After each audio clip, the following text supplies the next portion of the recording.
Bonjour et bienvenue. Aujourd'hui, on va s'attaquer à un sujet qui, on va le voir, est absolument partout dans nos vies, l'économie.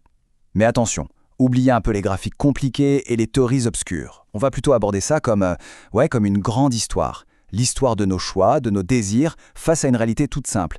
Les ressources, elles, ne sont pas inépuisables. Alors voilà la question qui est vraiment au cœur de tout. Comment est-ce qu'on fait pour satisfaire des désirs qui semblent infinis avec des ressources qui, elles, sont bien limitées? Pensez-y une seconde. On veut toujours plus de choses. La dernière console, des voyages, une plus grande maison. La liste est longue. Le souci, c'est que notre temps, notre argent, les matières premières de la planète, tout ça, c'est limité. Et c'est justement ce décalage, cette tension permanente, que l'économie essaie de comprendre et de gérer. Pour y voir plus clair, on peut s'appuyer sur une définition, celle d'Edmond Malin-Vadbo, qui date de 1968, mais qui est toujours aussi pertinente.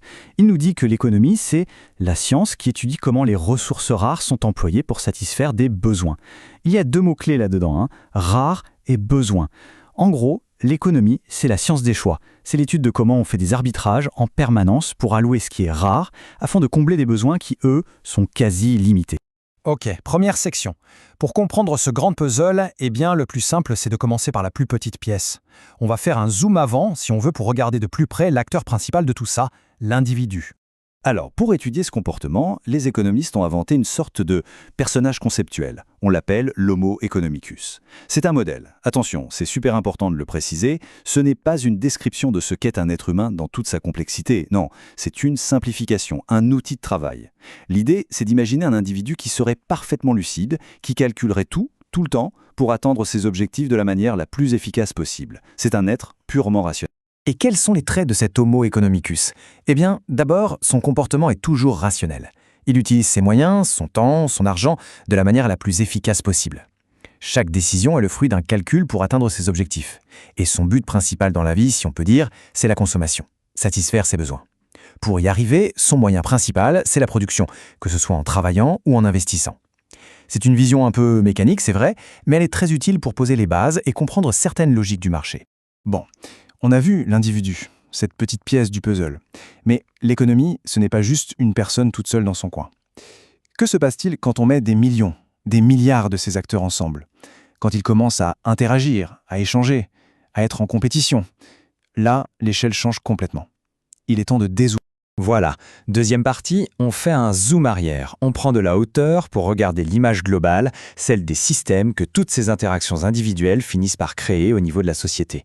Et là, on retombe sur notre problème de départ, celui des ressources rares et des besoins illimités. Sauf que cette fois, on ne parle plus d'une seule personne, mais de toute une société. La question devient comment un pays, une nation, s'organise pour gérer ses ressources limitées. C'est ça le champ de ce qu'on appelle l'économie politique. Le mot-clé ici, c'est bien société. Les choix ne sont plus juste individuels, ils deviennent collectifs, avec tout ce que ça implique. Et cette citation de Vincent Moscaud est très éclairante. Il parle de l'étude des relations sociales, particulièrement des relations de pouvoir. Ça, c'est fondamental.